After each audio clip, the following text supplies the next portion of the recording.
All right. Welcome everyone to this episode of Monetizing Your Mental Capital. I'm your host, Will Christensen, and I have Oz Merchant here.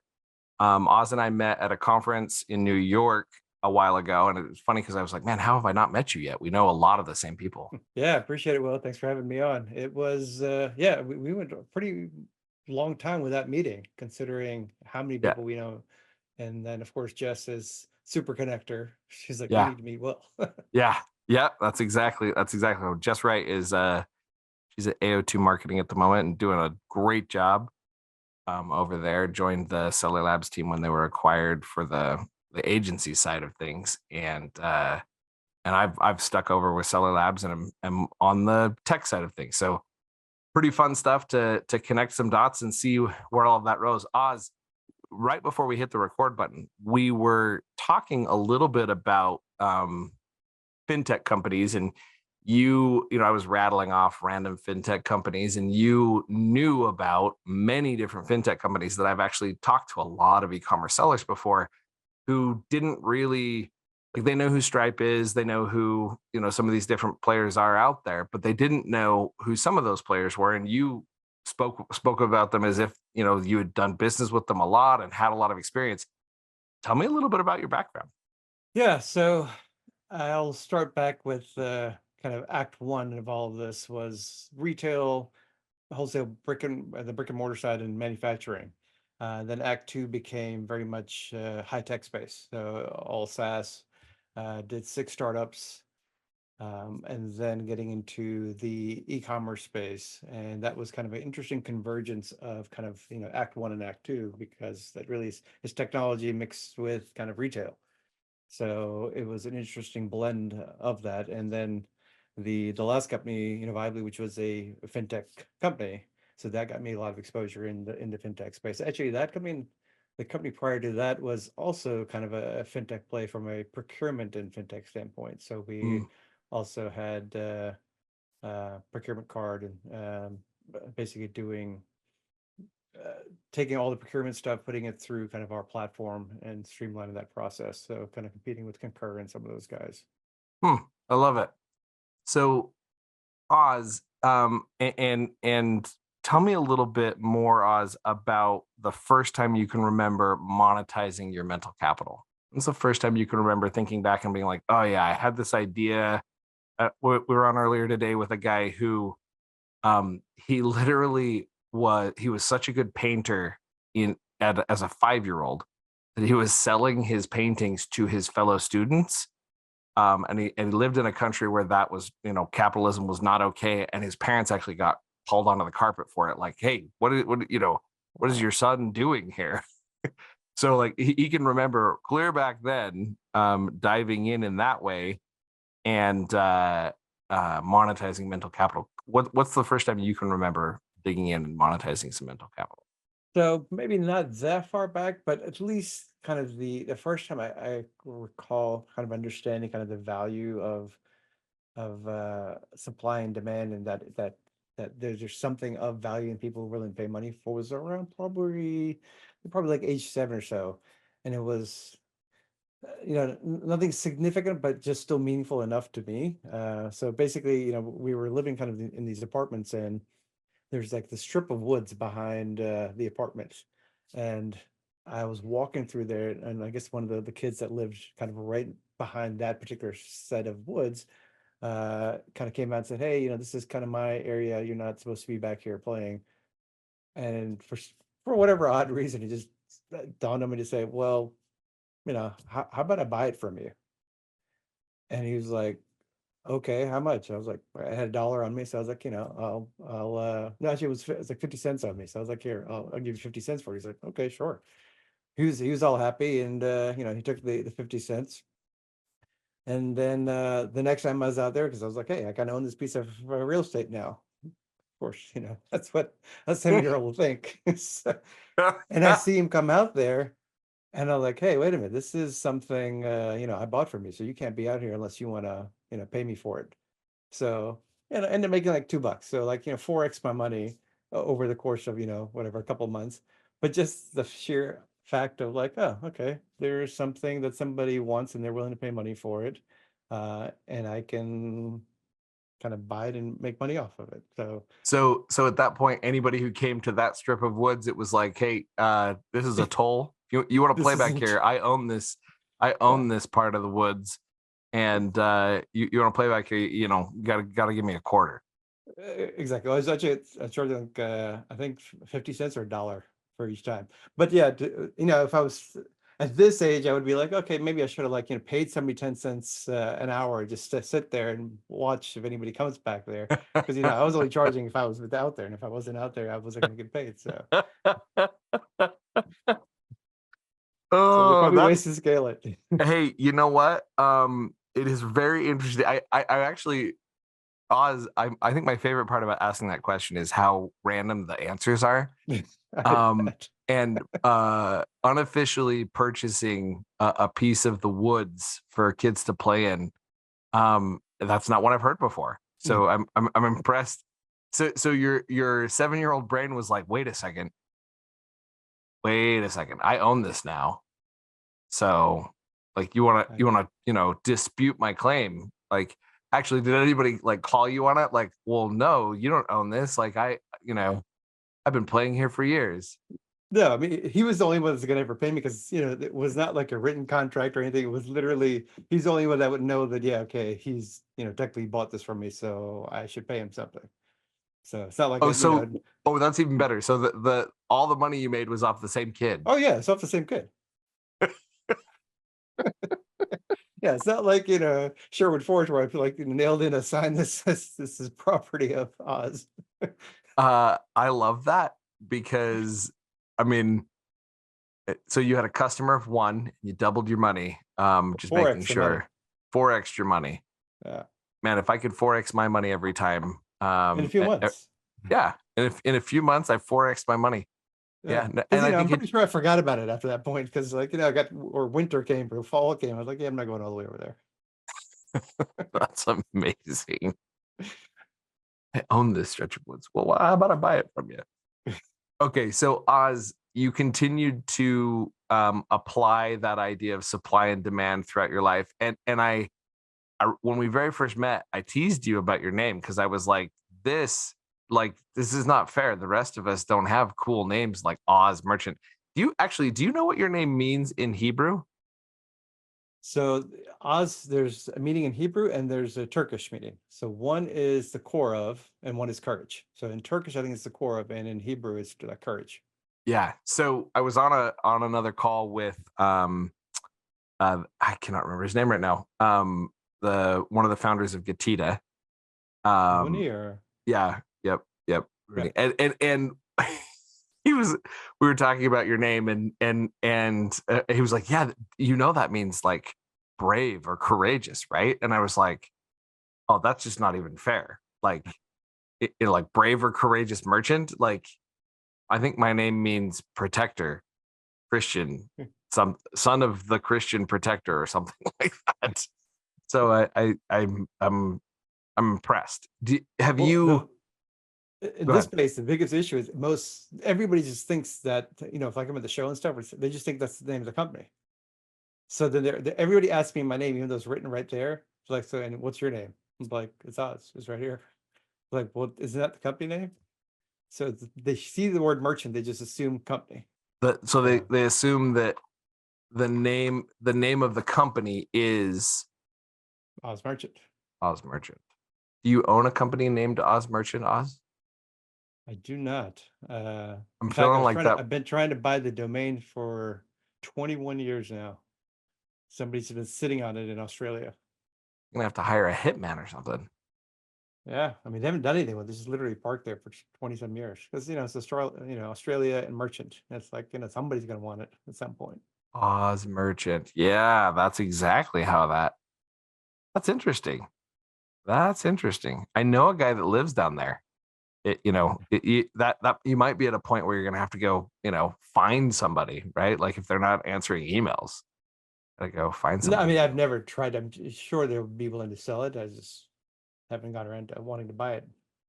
That's pretty funny. So, Oz Merchant. There you go. Yeah, I think that needs to be your next venture needs to be called Oz Merchant. I've decided, or Courageous yeah. Venture, one of the two. Well, I end up getting ozmerchant.me, so that's my domain. It's kind of my Oh, personal brand stuff. It's all sitting at ozmerchant.me. well, osmerchant.me sounds perfect because it is a .me. Yeah. So solid there, solid there. So Oz, you continued your journey, and tell me about your adolescent years, like getting up into high school, college, and on from that perspective. Were you out monetizing mental capital in that realm as well? Yeah, I mean, I've always done some sort of work stuff. So my family background's all kind of entrepreneurs, either in retail, wholesale, manufacturing. So that's always been around me. Um, by college time, I was um, basically while I was in school, I was working a job, and then I started doing kind of the local flea market, and then from there, just started buying uh, or getting more and more products, basically started doing arbitrage. I didn't know the term arbitrage at the time, but I was like, oh, well, I was getting stuff from my dad, and then I was finding stuff at local stores like, well, this would sell here. So let me just go buy it and turn around and sell it here. So I started doing that. And then there's a So that guy was all that, local or physical markets of some kind. yeah, these are all physical kind of, you show up on a weekend and it's packed, as I said, it's like the state fairground. So it's just, tons of people coming through that every weekend. And there was a guy there that had these kind of back in the day, there's kind of little hippie skirts the girls would wear, and they were really popular back then. Uh, and he's like, well, I got to leave. Do you mind? Can I leave these to you? Can you just, sell whatever you can and just pay me tomorrow? Um, I was like, well, how much? He's like, can you just, give me $3. I was like, and what are you selling for? He's like, you can sell for whatever you want. So just give me $3 for him. So I was like, okay. So I priced it at $12 a piece, two for 20, sold out within a couple hours. And the next day he's like, it's like, here's the money for it. He's like, oh, wow, you sold out. He's like, I don't need to be back out there. Can I just give you more? I was like, sure.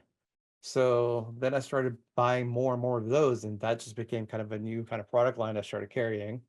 What? So he was out there selling? He was out there selling, but then he stopped because he's How like, well, much? I could. How much was he selling them for? I think he's trying to sell them for like 15, $20 a piece. And And so you went, I just just a went little lower. and then two for 20. And I just kept selling two at a time.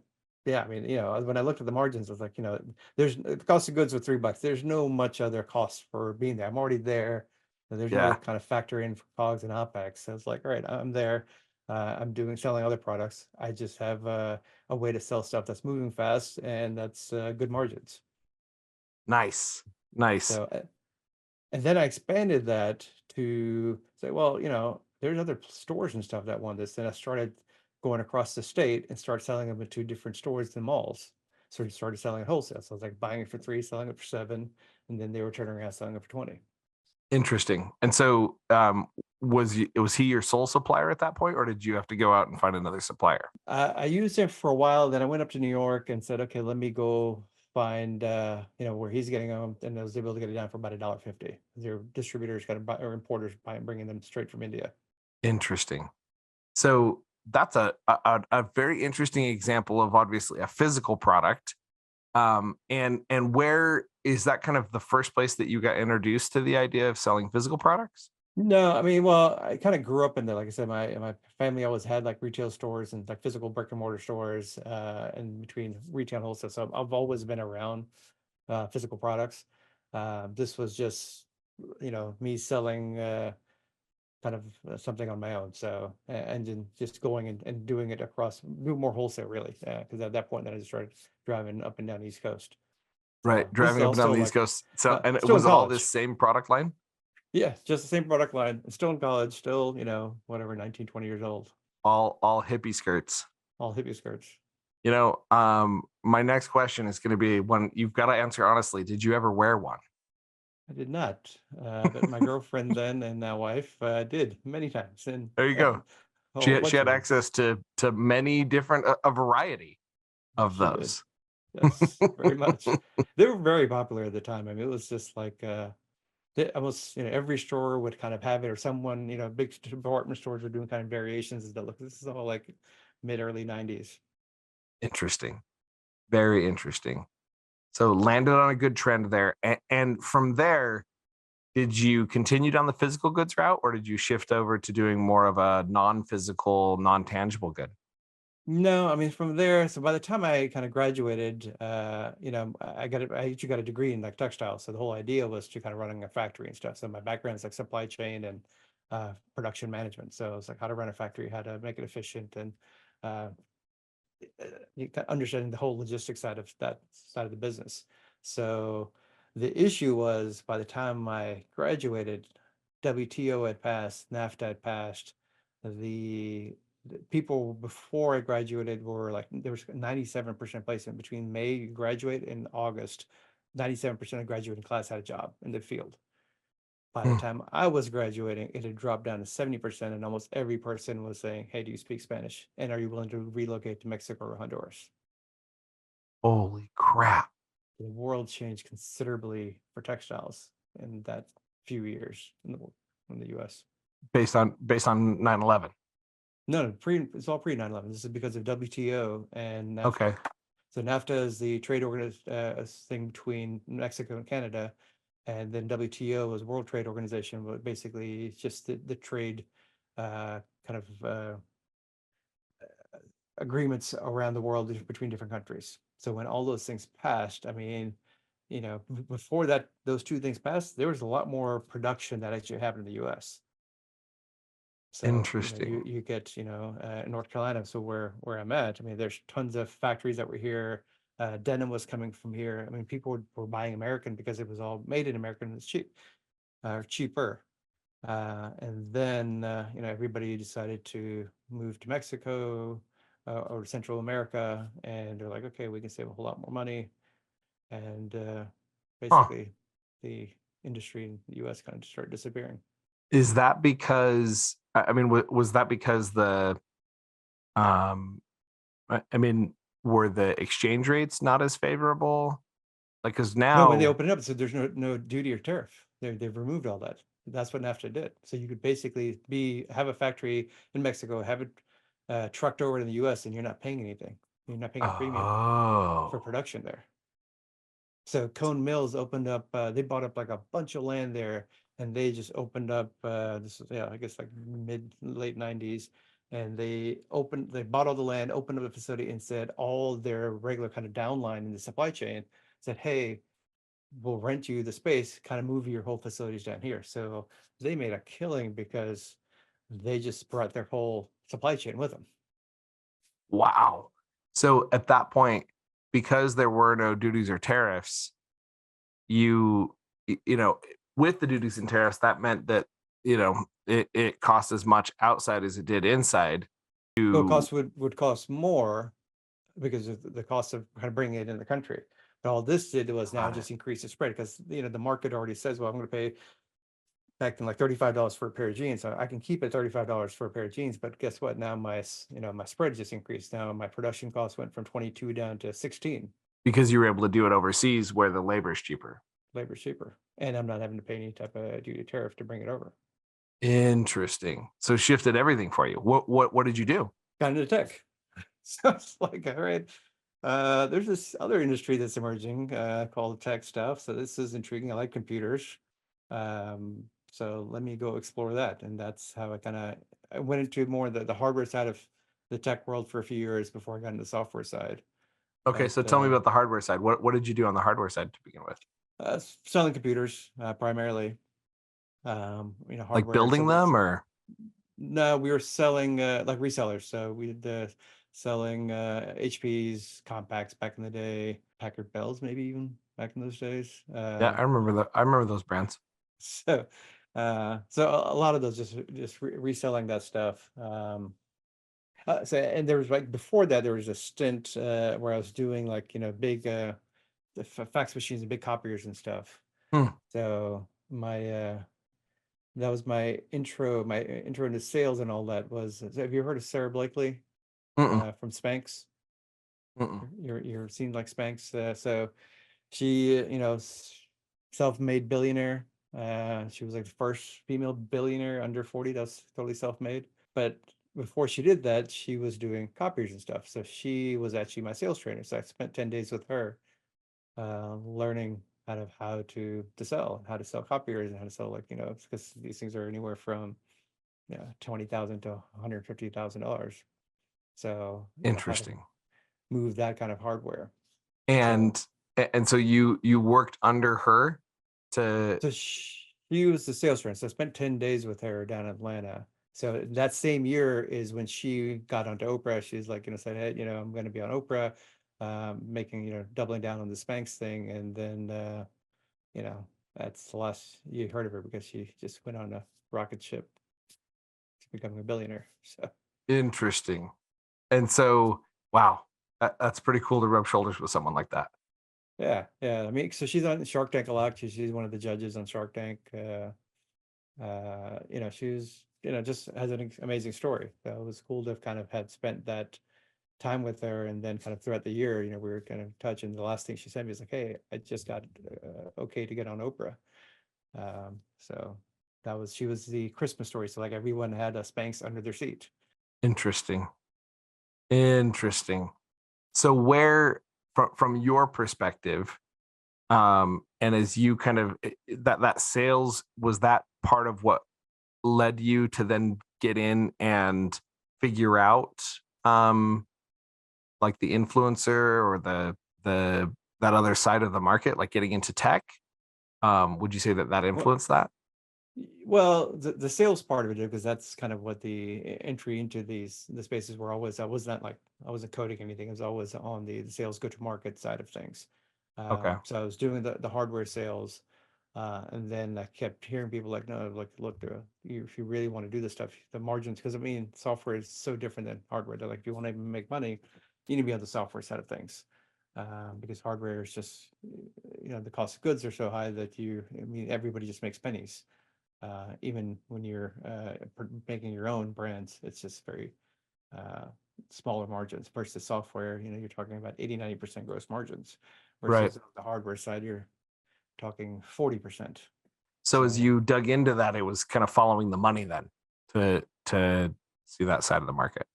initially following the money, because I had no experience with startups either. I mean, when I was working with some of these other companies, they're, 1,000-person companies, or not, no, it was much bigger than that, because there was 1,000 sales reps. So it's much bigger size companies. So getting into startup, and then when I got my first taste of a startup, I was like, oh, this is interesting. This is a lot more fun. I get to be involved in a lot more of how a company runs. Just, seeing it, how it grows, my kind of contributions, there's a much more meaningful impact in that. So once I kind of went into the startup space, like I really haven't never looked back, because this did, 5 more after that. Interesting. So, I mean, that obviously shifted things dramatically for you, um, from a standpoint of where you wanted to be. What was that like? On the software side, or the startup? Yeah. So from the so did you move over to the software side into larger companies and then shifted to startups from there? No, I went straight into a startup. And then from there, I just kind of went from one startup to the From one next. startup to another. Yeah. So it was, just doing kind of different markets. I mean, first one was focused, so we were selling to kind of the marketing companies, marketing agencies and such. Then I went to selling into the accounting space, and selling to accountants and attorneys. So that's one of the things I've kind of enjoyed, is selling to different audience sets, because I get to learn a whole lot more just by kind of expanding my knowledge base around that particular customer set. So Interesting. I've So expanded that over the years. this is really the moment where you shifted from physical goods over to non-tangibles, to what I would call the mental capital realm. And that's a lot of what we explore on this podcast is, what did it take to go from the different mindsets? What are things that people should be considering as they're shifting from a physical good to a non-tangible, looking at those different pieces? Because you were going from computer hardware, and I can see the bridge, right? Like, selling things that are on computers versus then selling, selling computers and the hardware versus selling what's on the computer, from a standpoint of software. What was that transition like for you? Yeah, and I think the first taste of that I got was when I was selling hardware, and we did a partnership with a company that was doing cloud storage. Except there was no term cloud back then. It was just I'm not really sure what the word exactly we used back in those days. It was just basically non-local storage.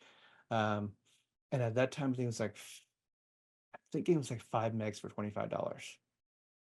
Because the gig was way too big, so it had to be something like five megs or 25 megs for like $25. It's very expensive Hmm. for today's terms. But and even then when we started selling that, it was like it was not an easy sell because everybody's like, no, I don't want to mess with that. I mean, that's like I don't know where that is. I can't trust that Mm. until Katrina hit. And when Katrina hit, it changed everything. Because when Katrina hit, when in New Orleans, which was a common practice for most businesses, what they would do is what an IT person would do, they manage the boxes in house, meaning that they manage all their servers locally, they back everything up to a tape drive. Tape drives, I mean, they still exist, but I mean, most people probably never even seen a tape drive, but it's basically like, it looks almost like a little cassette type thing. You're putting in maybe like 2 gigs worth of data on there. But you take that tape Interesting. drive and you go to, most people just take it to the bank and stick it in a vault, and that's your backup. So if you ever need anything, well, you've got it there in the bank. Well, when Katrina hit, the companies were gone, but so were all the banks that had all the backups. Because when the hurricane hit, when in New Orleans was like immediately, it took out everything. And when that happened, that became because hadn't it just so happened to sell this to somebody that was in that, and they're like, no, this is perfect, this is exactly what I need.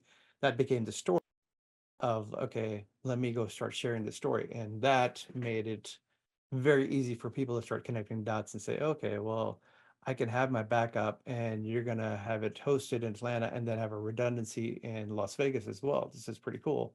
And it's costing me, yeah, it's expensive, but at least I've got peace of mind.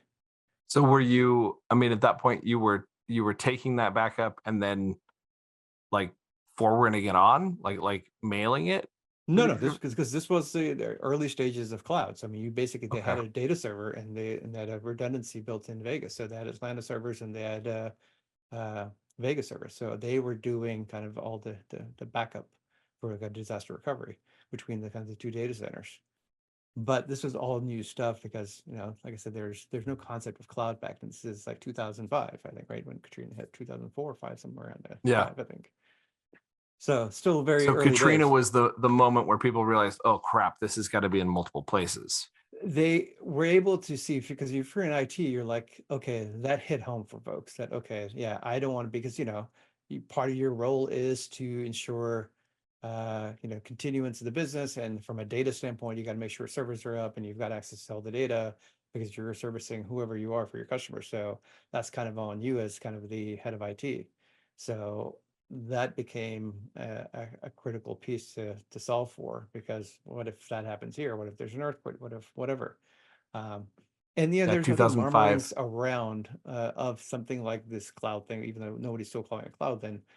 But this just, this was kind of like, oh, well, there's fear, and then there's like, okay, there's a potential solution. This potential solution outweighs the potential fear of being kind of out of my hands, because that's what the biggest fear back then was, like, I got to manage the boxes. They got to be on site where I can see them every day, and that's what ensured security.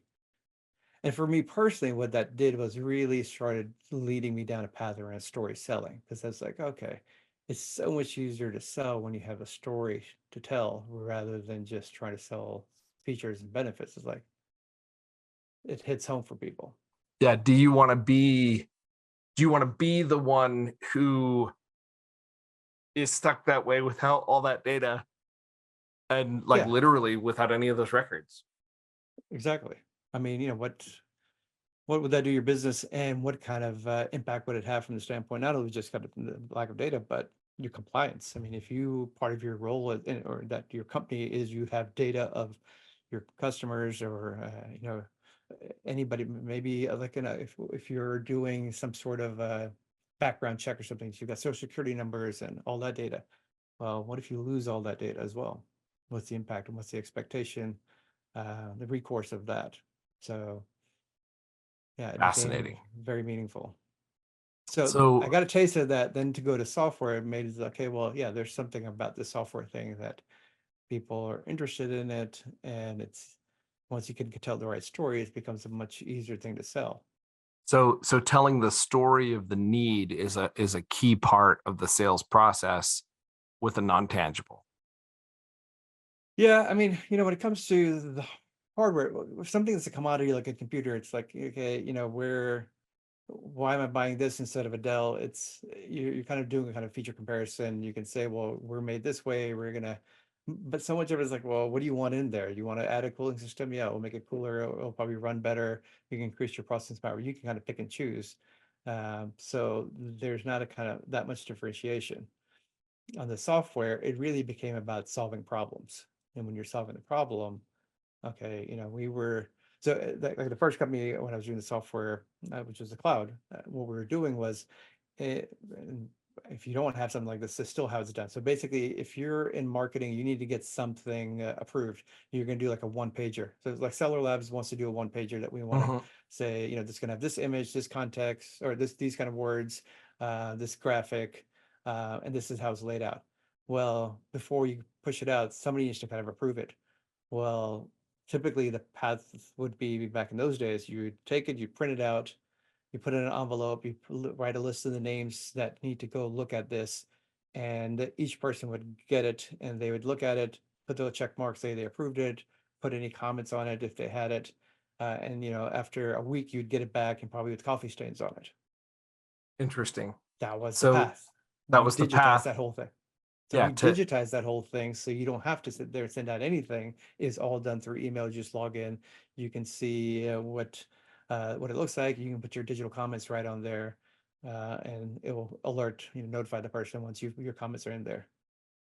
so as you consider the idea that you've now gone from tangible goods, the computer hardware, the hippie skirts, all of that. Now we're fast forwarding. We're going from that to this digital world of non-tangible goods, or creating something that's there. Were you ever having to kind of figure out what to start? Like like, okay, now I'm going to go start a new software company, or figure out the new need that needed to be solved? Were you ever in that role? Not until later. So, after we had, okay, it's three companies back. So we had a really significant exit, enough time to kind of take some time off and kind of decide what do I want to do next. And kind of I launched a company around kind of the wellness space and marketplace. So connecting basically service providers and kind of consumers, moms and dads that are looking for health and wellness services. Interesting. So you launched a marketplace, and I think marketplaces, especially for non-tangibles, is interesting because obviously an Amazon seller, or even a Shopify seller, or just an e-commerce seller in general, they understand the idea of a marketplace because that's Yeah. how they make their living. I think one thing that's interesting about like the Amazon marketplace, for example, is you don't spend a lot of time on the inbound there. Like that's what Amazon does. That's what they're charging you for. That's why you give up, it's not 15%, it's some 37% or something of your of your Yeah. When you're all of said your and done. of your Yeah. profit when you're all said and done. And the reason you're willing to do that is because they're willing to take care of that part of it, right? We're going to make such a fantastic SEO play, PPC play, and all the other things that they do with marketing to make sure that you get a ton of people on our marketplace and that they're addicted to it and all of the above. In this situation, you had to stand up both sides of that marketplace. Marketplaces are a beast. Yeah, so I've done a lot of coaching, advising over the years. Just being in the tech and startups being for so many years. Every time somebody's kind of approached me around marketplaces, I've really encouraged them to think through what it is they're trying to solve for, and is there is there another problem you could go solve? Because marketplaces are really tough. I mean, if you can pull it off, it's one of the most lucrative kind of business models, but it's just such a lift to try to get it going, get the network effects, and Because it's chicken and egg. You're constantly trying to solve for both, and it never really ends because there's always kind of keeping both sides interested. I mean, Uber still kind of has its challenges, and they're constantly refining it. Lyft. I mean, these are all marketplaces. There's supply and demand that you're constantly kind of maneuvering to making sure there's enough of each and a healthy balance, and that's always the trick. So. Um, and there's so much around numbers that you're doing to kind of encourage certain behaviors or discourage certain behaviors, and So regulation and kind of how you manage the platform rules.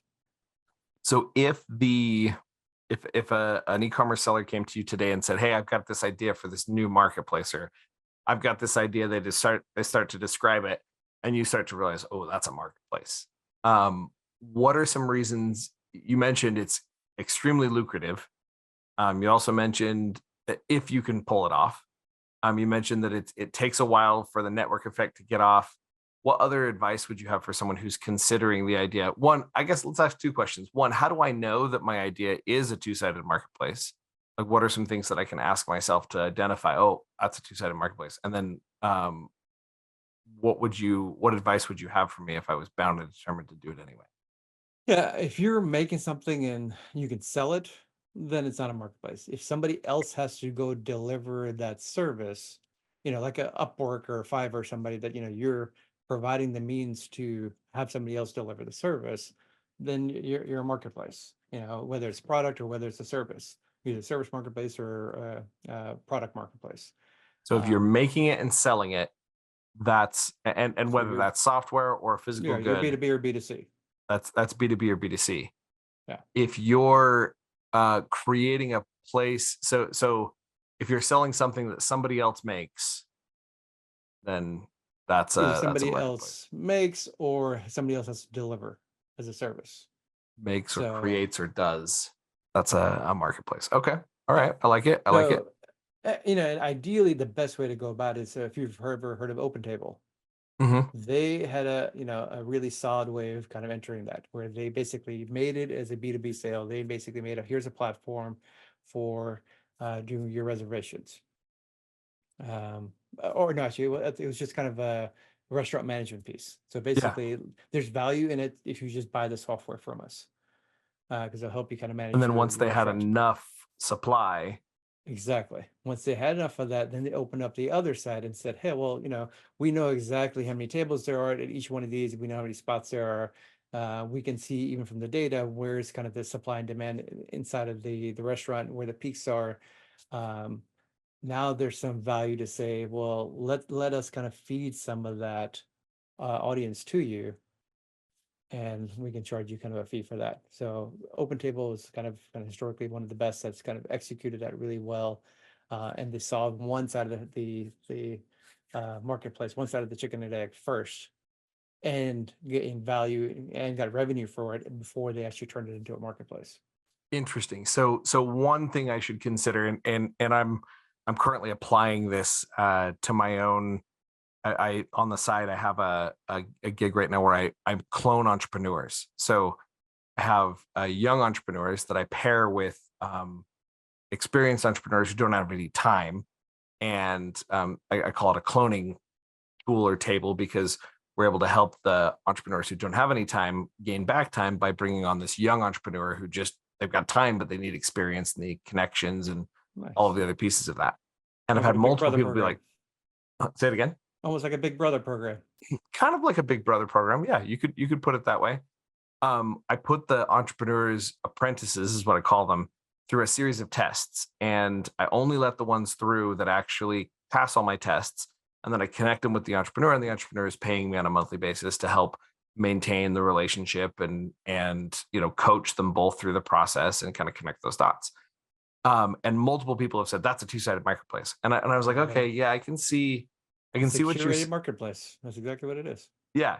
One, and because the person, the apprentice is coming to the table and they're providing a service, and I'm the one who's connecting the two different dots.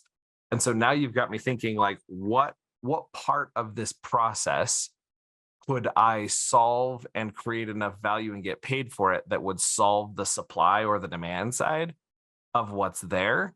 Because it sounds like for Open Table, they solved their supply problem by creating a piece of software that made it easier to consume the supply and mitigate the supply and manage the supply for the supplier, who was the restaurant who has a table. And in doing so, they made some money. And then once they got enough of a, you know, a, should we call it a network, enough of a Yeah. supply there, they were then able to turn that into a full blown marketplace and go at it. Correct. And for them, because of the way that's done, it's a geo-specific. So there's no value in having enough spread. Their whole model only works with density.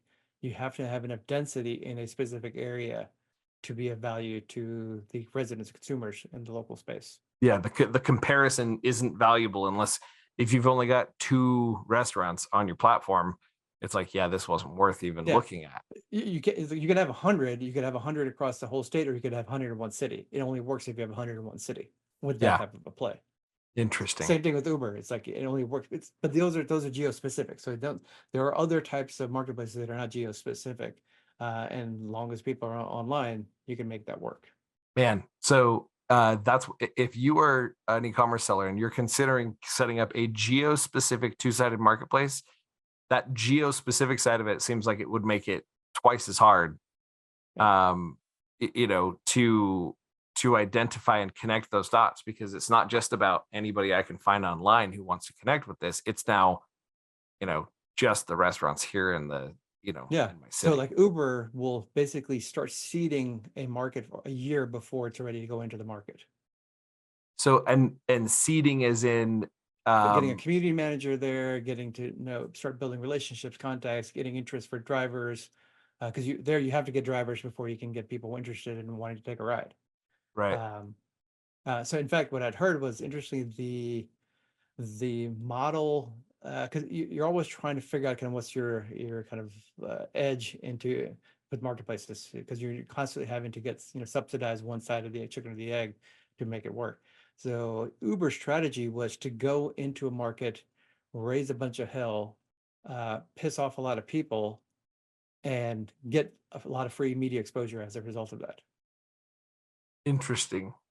So they So knew they'd factored in their budget, all the lawsuits from the taxi companies and all that was factored into their marketing budget, because they're like, okay, they're going to sit there, spur stuff up. They're just going to go into local mayors and Congress people and stuff. It's going to get some attention, and we're going to leverage that attention to generate basically a PR for us entering that new market. and at the same time they're going in like crazy to pick up the drivers Yeah. to create enough flow. I've been multiple places where either Uber or Lyft does not have enough, and it's like, this is a worthless app right now because there's not a Exactly. driver Yeah. within 20 miles of me. I mean, most That's people, it's crazy when you start looking at marketplaces, because I've spent so much time in the space now. How many things you don't think about that's a marketplace? The telephone is a marketplace. When the oh telephone was invented, if you only had 2 people that had a telephone's not really worth anything. You have to get enough people that have telephones for the concept of a telephone to work. Same thing with Zoom. If you only have 10 people that have Zoom, it doesn't do you any good. You have to have enough people using Zoom for it to be of value to everybody. oh man, I would never have considered Zoom a marketplace. So how is that? I'm making a piece of software that's very valuable for one person, but there's a network effect side of it where I have to have enough users in order for it to be valuable. Yeah, I mean, you could sit there and say, yeah, well, I'm using this new thing called a web video thing. But that means enough computers have to have the computing capacity to be able to do video as well. So all that infrastructure has to be supporting that kind of play. So, Interesting. I mean, if you remember GoToMeeting, all this thing's been around for what, 15 years, 16 years, Mm-hmm. 17 years maybe. Mm-hmm. But until COVID hit, I mean, average consumer had never done video conferencing. And then all of a sudden, every, person that kind of never leaves the house knew what Zoom was. Yep. Well, and man, did COVID do some. My 87-year-old grandmother figured out how to use Zoom pretty quickly, Exactly. because it was the only way to connect with her grandkids. Yep. So, So Once Interesting. again, everybody's, and you could only happen because everybody's infrastructure could support that type of technology. And I'm sure Zoom also made it much lighter weight and made it Yeah. so that you could get, even expand their reach that way. Oh yeah. I mean, that's one of the things. The reason I'm on Zoom, the reason we're on Zoom right now is because I've been impressed from day one at their ability to handle bad connections. And if you needed the connection to just work at a bare minimum, I need to be able to hear the person, right? Like they really took some of the user part of it out of it. So like, your screen will freeze, but your audio continues when your bandwidth is drained, right? So they've done Yeah. some pretty good work making that simple. Interesting. Oz, one of the questions I like to ask as we kind of wrap things up, I've got three more questions for you. One question is, if you could make a phone call back to Oz when he was at that fair, he's going to the fairground again for the second or third time, and he's selling the hippie skirts. What what tidbit of knowledge would you call and give him that might help him upscale his ability to monetize mental capital? One of the key things, and I don't know how it would have fared back then, just because of cultural shifts, but this concept of personal branding is really becoming big. It wasn't as big then, but it's like hustled, like and I say to people, it's funny. It's like, when I was going to school, the concept of entrepreneurship, you did entrepreneurship because you didn't want to go to college. Now you can actually get a degree in entrepreneurship. So like that's how kind of much the world has changed. Hmm. So, doing a side hustle for many years was always kind of frowned upon, and kind of concept of, personal branding, any of that, you didn't want to stand out. You were kind of always, if you're going to be working for a company, you need to be part of that company and Hmm. not stand apart from it.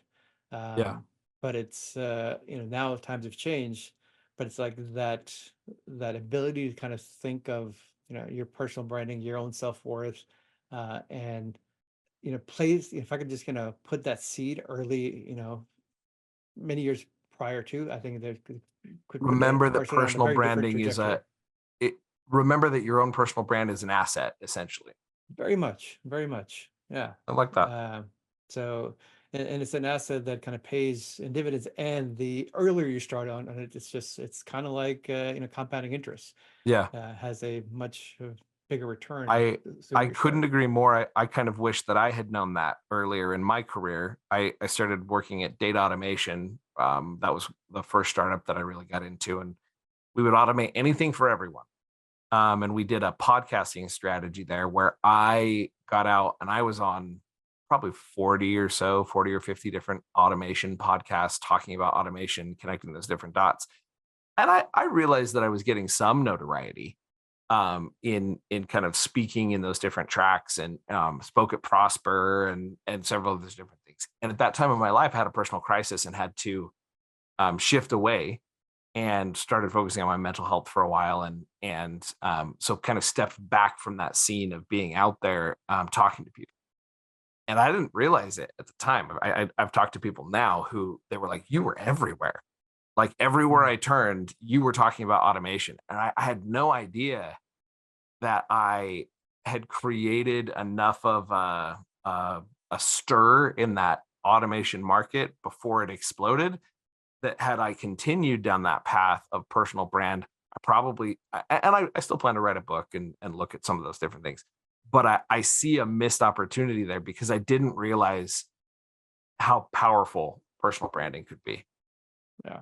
Yeah. But the key thing in that is, if the fact you're doing a podcast and stuff now, it's like the skills were there. You develop the skills, you kind of Yep. hone those skills. Yep. Now you're just kind of applying it to kind of a new field or a new Yeah, way. exactly. And so I'm doing that again, and it's working. We're making some good impact. We're meeting a lot of amazing people, and teasing out some great insights. So, final two questions here. If you were to step into a elevator, you got 60 seconds. The guy next to you is like, "Yeah, I'm a seven-figure Amazon seller." You got 60 seconds to tell me about what you're doing. Then right after that, I want you to tell me any tip, trick, hack, or book you've come across in the last year has helped you upscale your mental capital. So I'm timing you here. You got 60 seconds. Go for it. All right. So we've basically built a platform to bring the whole e-commerce ecosystem under one specific roof. So whether you're looking for software, you're looking for different agencies, capital, 3PLs, M&A, all the way that whole journey from when you say, I'm going to go launch an e-commerce business all the way till a potential exit and go launch the next one, to have all the resources in one place. And the ability, and I think the real value around that is the fact that the platform is designed so that if you've ever heard kind of the notion of when you go at a checkout, you give a penny, take a penny, same thing. It's like, read a review, leave a review. It's basically fed by the sellers themselves. And that's what other people want to hear from, is other people that have kind of gone through that journey and what they've experienced and what they've had successes and mishaps with. So I'd encourage you to leave your mark in the community of e-commerce. Beautiful. All right. Tips, tricks, hacks, or books. By the way, that is a two-sided marketplace you're building there, Oz. Very much so. Um, Yes. Yes, it you said those is. are I'm a hard. glutton for I'm a glutton for punishment. Okay, So okay, I got it. I got it. Tips, tricks, um, hacks, or books you've come across in the past year that have made a difference in your ability to monetize your mental capital. one of I'm a big fan of still is profit first. Whether you apply it in its in a full, if you just get the concept, really, if you get the concept of cash flow and profit, profit doesn't really mean anything if you haven't solved for cash flow first. Cash flow is what keeps the lights on. Profit is what helps you grow. So if you can get that as a concept, that's kind of the key foundation of it in running your business that way. The other kind of book and podcast I always like is How I Built This, Guy Raz. If you ever listened to that on NPR, it has a book, has a podcast now as well. And the most recent one is probably Million Dollar Weekend by Noah Kagan, from who was the founder of AppSumo, and has an Mhm. interesting journey himself. Yeah, $1 Million Weekend. I've heard good things about it. I have not dug into it yet. So Yeah, it's a very easy to read and easy to even apply, love which it. is the key thing. Love it. Honestly, it's been a pleasure, Oz. You've left amazing tidbits here for any of those sellers that are considering a two-sided marketplace. I think you well and truly helped them understand some of what they're going to challenge. And I love the example of Open Table and considering some of that. Thank you so much for joining us on our show today. Appreciate it. Well, appreciate you having me on. All right, over and out.